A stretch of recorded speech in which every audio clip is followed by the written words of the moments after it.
believers, are we ready? We have said it now. What believers are suffering from is not lack of power, is lack of identity.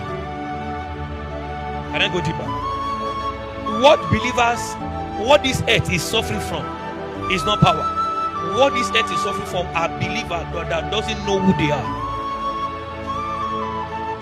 Not your names, not your look, but by the capacity of what you carry. And what I've come here to do tonight is to open your eyes to who you are. Because by seeing who you are, devil checked out from territory on their own accord. On their own accord. Every power you desire, every gift of the Spirit, every dimensions of God you desire is not in God again, is in you. That is if you are born again. Any man that is born again possesses God in himself. The earth cannot contain God, yet your body contains him. Bible says, don't you know that ye are gods, but you will die like a mere man? Why? Because you know not. Once a king knows that he's a king, he speaks with authority.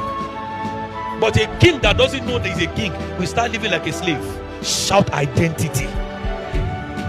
Bible says, have you not seen slaves sitting on horses and princes walking barefooted? Why? Because they're slaves. He knows that this city is not my home, but because the princes are gullible, he began to know. But when the princes come into his knowledge and come into his full capacities, once the slave knows that the princes has realized that he's a prince, naturally he himself will come down from the horses and walk barefooted, so that the princes can walk sit back. After this meeting, darkness in the territory, they are slaves. Are you aware? Are you aware? They are already sitting down on horses in your school. Darkness, powers, invading men into immoralities, ungodliness, structure that doesn't please God, are backed by demons. And what God called them as slaves. And then they are the ones sitting on horses, while the children of God in the campuses are walking barefooted. In other words, those that should be on the throne ruling with their scepter, princes are being bettered. Those are the ones that they are walking barefooted. At this minute, what I want to do is I want to restore you back to your positions. You start saying, once you see who you are, do you know Jesus said, is any man thirsty among you? Out of him, not out of God. So the rivers you are looking for is dwelling there on your inside. Before, in those days, anyone that want to get healed, they will go to the river once in a year. The first person to jump in will be healed.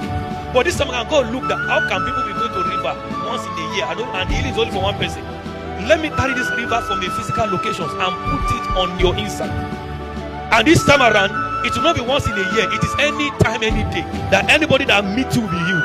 So God take away the river from the physical locations and put it on your inside.